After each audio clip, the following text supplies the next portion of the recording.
Bonsoir à tous et soyez les bienvenus dans cette édition exceptionnelle de votre journal. Je me trouve au cœur des Floralies internationales, au logis de la Chaboterie. L'événement se tient encore jusqu'à ce dimanche.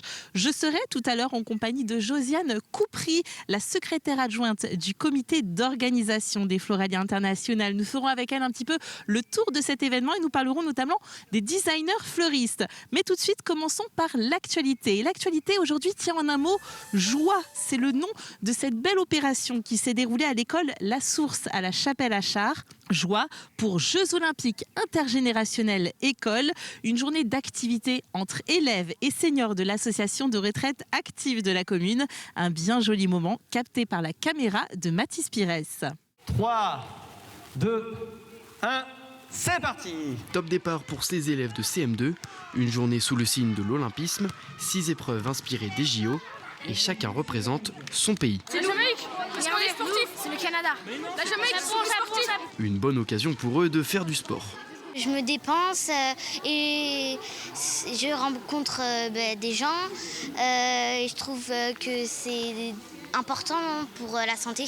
Ça sert à se dépenser, tu te sens bien après avoir fait du sport. Dans les équipes, les générations se mélangent. Les enfants jouent avec les anciens de l'association de retraite active de la commune, tous motivés pour faire du sport. Marie-Thérèse a 81 ans et malgré l'âge, elle ne se laisse pas faire. Mon petit-fils qui me dit toujours « Mamie, à ton maximum », là s'il m'avait vu, il aurait vu que j'étais à mon maximum. Mais en fait, je ne veux pas être un boulet. Ben non.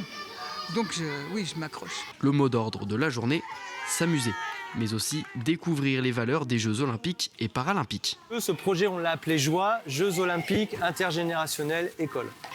C'est à base d'athlètes, de basket. La balle aux prisonniers, ça y est pas, mais on est sur du joco. C'est les sensibiliser aux valeurs de l'olympisme, du respect, l'important c'est de participer, les grandes valeurs.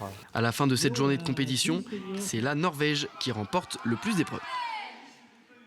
Et je me trouve à présent devant une arche en clin d'œil aux Jeux Olympiques. Mais continuons notre journal d'actualité. Et la commune de Beaurepaire qui lance le chantier de revitalisation de son centre-bourg.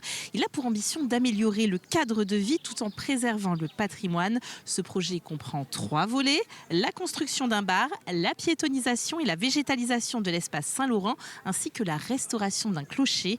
Le montant des travaux s'élève à 1 650 000 €. Donc l'idée est de créer un espace convivial, de laisser la place aux piétons et nous allons en fait construire un commerce, un bar avec une halle communale. Nous allons aussi en profiter pour rénover notre clocher. On s'attend à ce que les travaux se terminent vers mars 2025 et le clocher de l'église devrait débuter d'ici 15 jours et se terminerait vers fin octobre 2024. La création devant laquelle je me trouve s'appelle la Florescence de l'eau et c'est le coup de cœur média. Continuons d'éplucher notre journal d'actualité. Le Conservatoire national des arts et métiers des Pays de la Loire a inauguré son nouveau bâtiment situé à la Malboire à La Roche-sur-Yon. Il était auparavant installé à la Courtilière. Le nouveau CNAM regroupe 6000 étudiants depuis la rentrée 2023. Le bâtiment abrite désormais des salles de travaux pratiques. On inaugure un bâtiment, mais on est installé en Vendée depuis 1986.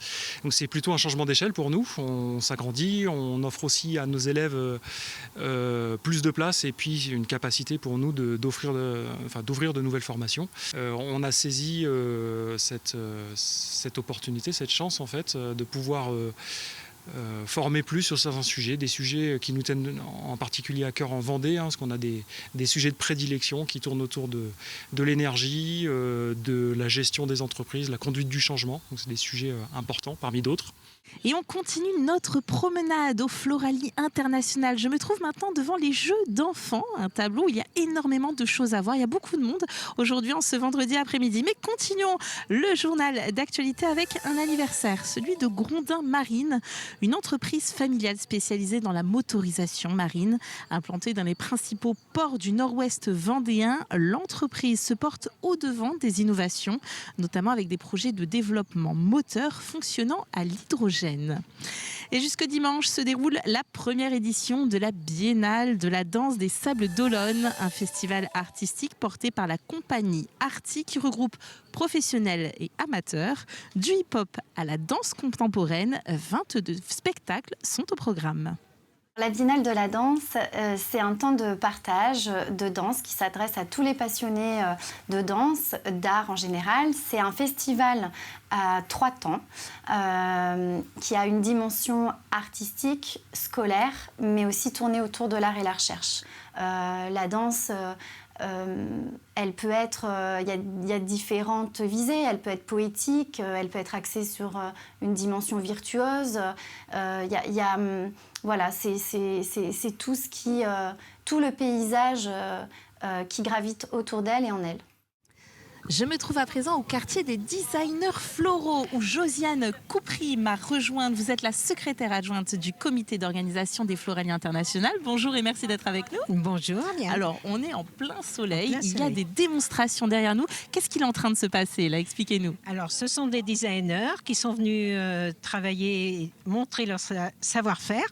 Pendant tous les Floralies, nous avons eu un Allemand, nous avons eu un Espagnol, un Hongrois, et puis un Belge, et puis Frédéric Dupré qui coach les designers. Donc ils démontrent leur savoir-faire, mais en même temps ils composent. Ils créent des compositions florales, bien sûr, mais ils créent des sujets où ils vont valoriser la fleur parmi ces sujets qui sont mis en avant, que vous pouvez admirer derrière nous d'ailleurs. C'est l'occasion de voir finalement tout le travail des fleuristes. C'est pas juste assembler 3 fleurs et dire ça y est, j'ai fait un bouquet. Non, non. Et bon, je dirais qu'ils commencent à travailler leur sujet en amont. Ils réfléchissent selon les fleurs qu'ils ont à leur disposition. On a travaillé d'ailleurs avec les fleurs de la Vendée. Et puis d'autres fleurs, bien sûr, venant de toute la France et d'ailleurs.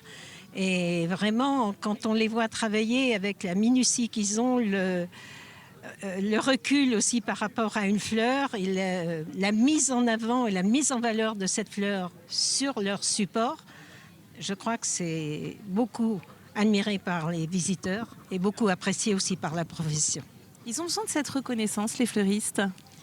Pardon. Ils ont besoin de cette reconnaissance, les fleuristes. Oui, je crois que tout artisan a besoin de reconnaissance par rapport à son métier.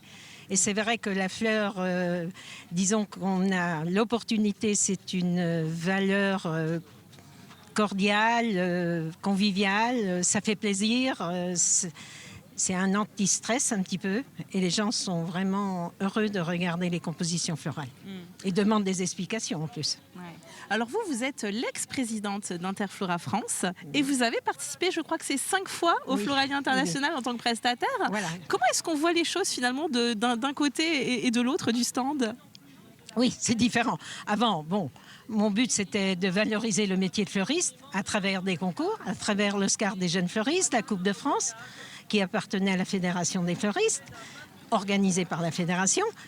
Et là, les designers, mais c'est vrai, étant de l'autre côté, pour organiser, je dirais que c'est pas la même chose, mais quand même, moi, mon but, c'est de vraiment valoriser le métier de fleuriste. Et alors là, toutes les prestations qui sont proposées, tous les tableaux rencontrent un succès incroyable. Ah oui. Et rencontre un succès. Même quand il a fait mauvais et qu'il pleuvait, les gens venaient admirer. Et vraiment, ils étaient contents de voir des fleurs. Parce que les paysages et tout ça, c'est joli, mais on a l'impression que les gens veulent voir vraiment la fleur coupée. Ouais. Alors vous parlez du temps, effectivement, les premiers jours ont été compliqués. On n'est pas encore à la fin, il est trop tôt pour faire un bilan, mais déjà, quel regard est-ce que vous avez sur ces journées écoulées pour cette première édition, on le rappelle, en Vendée, hein? Voilà, cette première édition en Vendée, on a choisi un cadre vraiment naturel et qui est très joli, la chaboterie. Et c'est vrai que de mettre en valeur toutes les réalisations des ornementaux, des paysagistes, des concepteurs de paysages, ça a été pour nous un vrai challenge. Je pense qu'on a réussi ce challenge malgré le temps, malgré la boue. Mais bon, tous les stands sont vraiment valorisés par des végétaux et je pense que les gens apprécient. Alors, il y a beaucoup de monde sur le stand qu'on est en train de regarder. Est-ce que vous pouvez nous dire un petit peu ce qui est en train de se passer là derrière nous? Alors, c'est Frédéric qui travaille sur un élément de sa composition et qui met en valeur, bien sûr, les fleurs dans les mêmes tons. Vous avez vu, il est très coloriste. Il est meilleur ouvrier de France aussi. Et il est en train de faire une composition sur un tableau, vous avez vu, de petits carrés de toutes les couleurs. Et il adapte les fleurs par rapport à cette réalisation, ce support qu'il a amené lui-même pour l'occasion. C'est de la dentelle, c'est extrêmement minutieux. Un dernier mot pour les téléspectateurs, il reste encore samedi et dimanche pour venir. Qu'est-ce que vous pouvez leur dire? Leur dire de venir, il va faire beau, donc c'est l'idéal. Et venez admirer tous les stands qui ont été réalisés, qu'ils soient ornementaux, paysagistes ou fleuristes. Venez à la Chaboterie. Et voilà, jusqu'au dimanche. Venez à la Chaboterie. Il vous reste donc samedi de 10h jusqu'à 21h et dimanche de 10h jusqu'à 18h30 pour venir. Sinon, il faudra attendre 5 ans. Alors, dépêchez-vous. Voilà. C'est la fin de cette édition. Merci de l'avoir suivi. Passez à tous un très bon week-end. Merci.